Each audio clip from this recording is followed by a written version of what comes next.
heureuse de vous retrouver, mesdames, messieurs, dans le cadre de ce bulletin d'information de la mi-journée sur les antennes de Lions Télévision.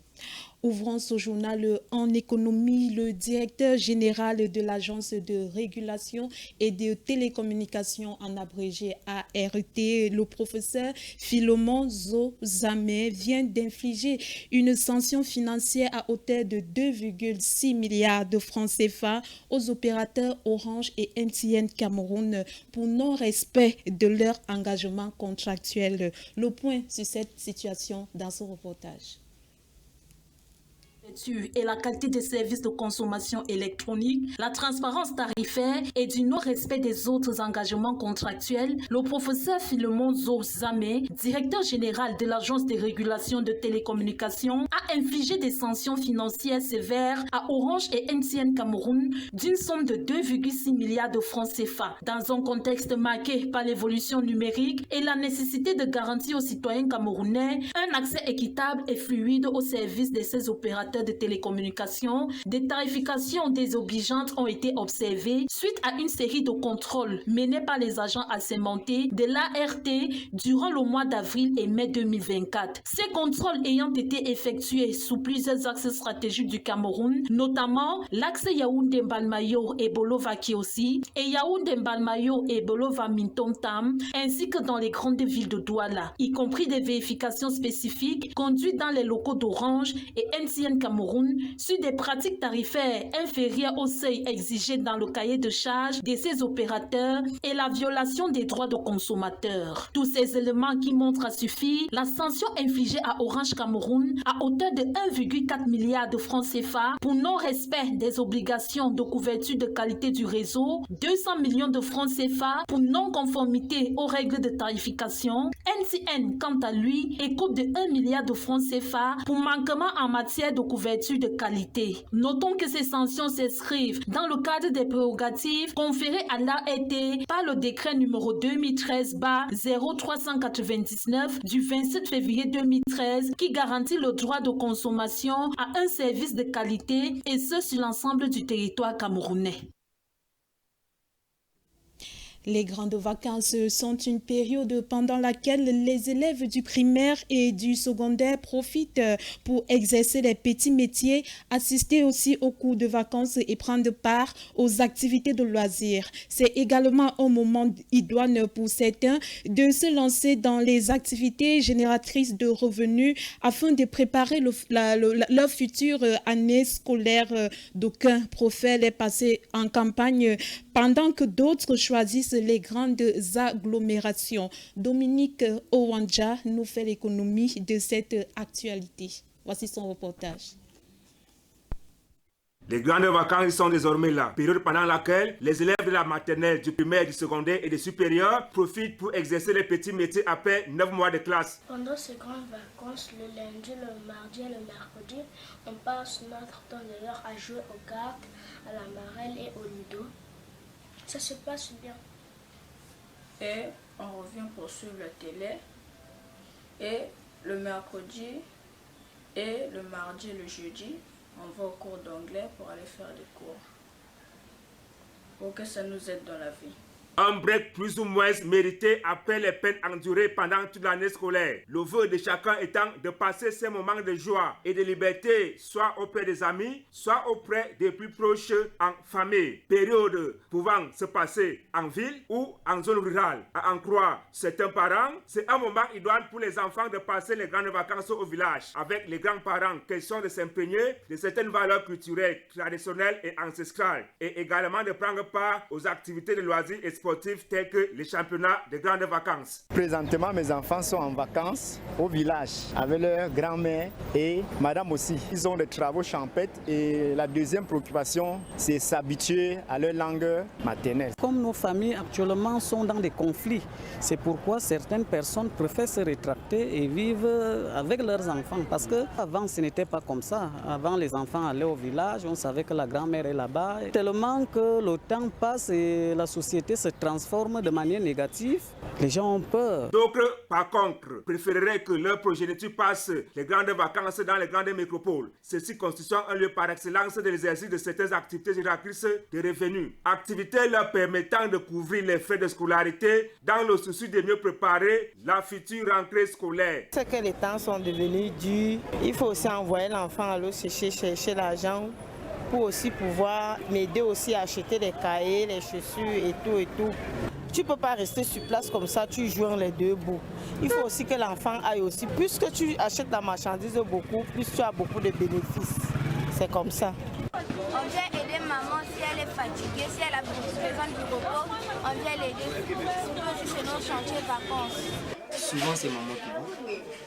Pendant cette période de grandes vacances, je l'ai remplacé pour mon chantier de vacances. Si du point de vue économique et structurel, c'est une période de lourde responsabilité pour les parents, l'on ne devrait-il pas éviter de soumettre les enfants aux tels exercices car c'est une violation flagrante des droits et des libertés fondamentales des enfants tels que préconisés par l'Organisation des Nations Unies. À l'occasion de la 39e édition de la Journée mondiale de l'habitat, voici le classement des communes les plus propres du Cameroun. Nous allons aller de la 10e place à la première place. Et bien évidemment, en 10e position, nous avons la commune d'Atok avec 20 millions. Ensuite, en 9e position, commune de Kumba Premier, 30 millions. En 8e position, commune d'Ondou, de Guigis, voilà, 30 millions. En 7e position, nous avons la commune d'Ondou avec 40 millions. Commune d'Ayos en 6e position avec 45 millions. En 5e position, nous avons la commune de Mayo d'Arlé avec 50 millions de francs CFA. En 4e position, nous avons la commune d'Ebolova, 2e avec 50 millions. La marge des trois sur le podium, nous avons en 3e position la commune de Garoua, 2e avec 60 millions. À la 2e marge du podium, nous avons la commune de Bafoussam, 2e avec 70 millions. Et en tête de liste, nous avons la commune de Konsamba avec 100 millions de francs CFA. Voilà ce qui fait le classement des 10 communes les plus propres du Cameroun, justement, suite à la 39e édition de cette journée mondiale de l'habitat. Nous allons passer à autre chose à présent, c'est justement la page découverte où nous allons découvrir ce que c'est que l'Ombolé. L'Ombolé qui est justement une danse urbaine mythique des peuples camerounais. L'Ombolé, c'est quoi? L'Ombolé, c'est ce que nous allons découvrir à travers ce reportage.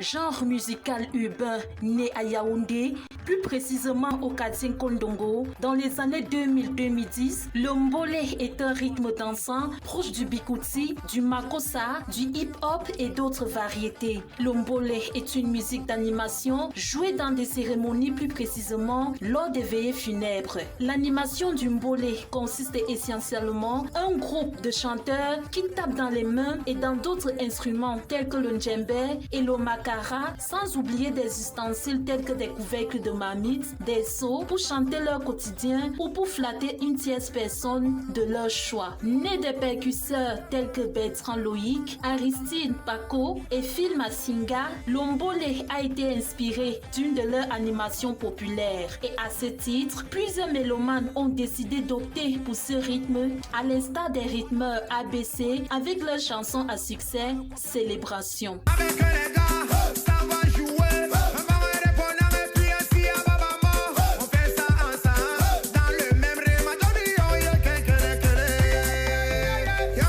Petit Malo, Happy Defoulan, le groupe Les Cancan Boys, Petit Beaux-Arts et plein d'autres encore. L'Ombolé s'est vu révolutionner au fil du temps lorsqu'on l'associe à d'autres genres musicaux, tels que le gospel, comme l'artiste Junior Bellinga, artiste gospel, avait sa chanson Je m'envolerai.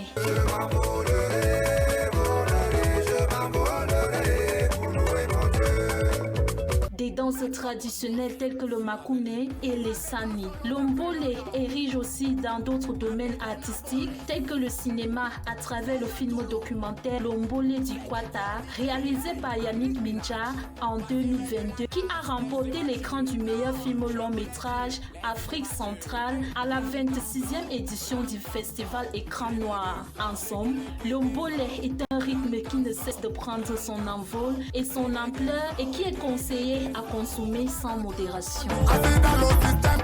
Comme on le dit toujours, l'ombole, c'est le répondant. Nous allons passer à la page sportive. Nous allons nous intéresser à ce championnat de vacances surnommé Kola Volo Sport Vacances qui lance son championnat à essai avec une édition spéciale dédiée au maître Z. Laurent, figure emblématique de la communauté. Pendant 8 semaines, des jeunes talents s'affronteront de diverses disciplines sportives célébrant l'esprit de compétition et de solidarité tout en rendant hommage à ce grand homme. Les moments forts de cet événement, c'est dans ce compte rendu que signe Xavier Ongolo. Une rencontre étincelante entre Monaco FC de Mvokze en bleu et Kado FC de Ngat 1 en jaune pour marquer le lancement solennel du championnat baptisé Nkola Volo Sport Vacances, édition dédiée à Maître Zé Laurent, patriarche de la localité dont la riche carrière inspire la jeunesse des Ceux. Le but principal, c'est le regroupement de tous les jeunes qui sont en ville pour qu'ils retrouvent, qu'ils reconnaissent leur héritage patrimoine, qu'ils s'habituent avec leurs cousins du village, qu'ils apprennent aussi à parler notre dialecte, parce que ça se perd du jour au lendemain. Parce que vous-même là, si je vous pose la question en néerlandais, vous aurez des problèmes pour répondre, quand cela ne tienne. Vraiment, et ça fait que chacun a la nostalgie de rentrer chez soi. Parce qu'on est bien reçu, bien nourri, bien conseillé que autour de ses parents. La pelouse dénudée du mythique stade de la paroisse Saint-Jean de Nkola Volo est prise d'assaut cet après-midi par les populations, chefs traditionnels et surtout la présence du maire de la ville des Ceux et de son premier adjoint, par ailleurs fils et filles très aimés de la localité. La symbolique ici voudrait que chaque année nous avons toujours vécu des activités de vacances en Nkola Volo. Nos aînés dont nous célébrons aujourd'hui le mérite, le papa Zé Laurent, n'est-ce pas, nous ont donné une certaine image. Et nous sommes en train, au cours des années, en train de perpétuer cette image-là. Sous les regards très admiratifs des passionnés du ballon rond, chaleureusement rythmé au son des balafons, l'équipe de Monaco FC s'impose sous un score de 2-0 après plusieurs actions manquées de Kado FC. Ça s'est bien passé. Malheureusement, on a été défaillant au niveau du milieu de terrain. La défense aussi. On a bien joué. Bon, ce qui est à venir, c'est qu'on va arranger. Un peu plus tôt en matinée, les activités débutent par un marathon suivi par un match de gala animé par les équipes féminines. D'abord parce que je veux d'abord valoriser notre maire qui est monsieur, qui est de notre village. Si j'ai accepté de jouer, c'est d'abord pour lui, pour son honneur, que peut-être les années prochaines qui continuent à faire ceci. Donc, nous avons beaucoup d'activités. Les activités, ce matin, nous avons commencé par un mini-marathon.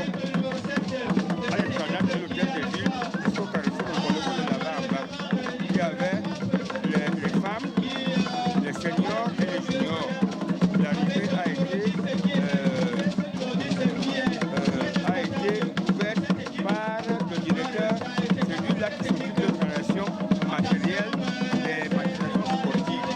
Pendant environ 8 semaines, des jeunes talentueux s'affronteront dans diverses disciplines sportives. Cette édition vient rendre hommage à Maître Zé Laurent pour son engagement au développement durable dans la localité. Nkola Volo Sport Vacances, plus qu'un événement sportif, c'est un tremplin pour les jeunes.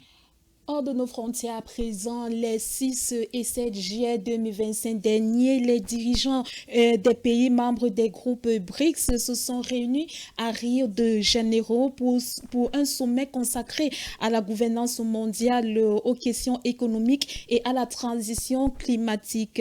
Ce sommet s'est tenu dans un contexte d'élargissement du bloc avec la participation de nouveaux membres et a permis d'examiner les perspectives de coopération entre les pays du Sud. Notre reporter Pierre Ngati nous fait le point. C'est dans la ville de Rio de Janeiro que s'est tenue la 17e édition du sommet des BRICS, les 6 et 7 juillet 2025. Des délégations de 11 pays membres ont pris part aux travaux dans un cadre élargi, marquant la nouvelle configuration du groupe depuis son ouverture à plusieurs États supplémentaires. Les discussions ont porté sur les réformes des institutions internationales, la coopération financière entre les membres, le commerce en monnaie locale, ainsi que les stratégies de lutte contre le changement climatique. Un document final a été adopté à l'issue des travaux, traduisant les grandes lignes des échanges. Parmi les axes abordés figurent la gouvernance économique mondiale, la place des pays émergents dans les mécanismes décisionnels internationaux et la création d'outils communs pour renforcer les échanges sud-sud. Des propositions ont également été formulées en matière de financement climatique et le développement durable. La rencontre a enregistré la participation de plusieurs chefs d'État et de gouvernement ainsi que de représentants de haut niveau. Le sommet s'est achevé par une séance plénière au cours de laquelle les différentes conclusions ont été synthétisées et présentées aux médias. Ce rendez-vous de haut niveau s'inscrit dans la continuité des précédents sommets et ouvre la voie à de nouvelles initiatives multilatérales dans le cadre du groupe BRICS. Toujours hors de nos frontières, le quatrième forum économique eurasien offre une plateforme pour renforcer les liens économiques entre les pays de la région et explorer de nouvelles opportunités de croissance et de développement. Plus de détails dans ce reportage de nos correspondants de la Russian Télévision. Un large programme est prévu sous l'égide de cet événement regroupant les dirigeants des États membres de l'Union économique eurasiatique ainsi que les chefs des délégations internationales. Le président russe Vladimir Poutine a pris la parole lors de la session plénière du forum consacré aux perspectives de l'intégration eurasienne. Selon le président russe, le produit intérieur brut combiné des membres de l'Union est passé de 1,6 à 2,6 milliards de dollars. L'échange commercial avec les pays tiers s'est vu augmenter de 38%. Ce chiffre s'élevant désormais à 800 milliards de dollars. L'ensemble des échanges mutuels a doublé pour atteindre les 97 milliards de dollars. Le dirigeant russe s'est également exprimé sur la transition vers le système de paiement régional. Tout le monde le sait, ce n'est un secret pour personne qu'une part importante de nos réserves de change est gelée dans les banques occidentales. L'Occident ne cesse de parler de nous dérober notre argent. Dès que cela se produira, la transition vers la régionalisation des systèmes de paiement s'accélérera certainement et deviendra irréversible. Dans l'ensemble, ce sera une évolution bénéfique pour l'économie mondiale. Et c'est avec cette page à l'étranger que nous allons mettre un thème à ce bulletin d'information de la mi-journée sur les antennes de Lions Télévision. Prochain arrêt de l'information, c'est lorsqu'il sera 19h30 avec Xavier Ongolo. Quant à moi, je vous retrouve demain lorsqu'il sera 12h. D'ici à là, portez-vous bien et surtout, bon appétit si vous êtes à table.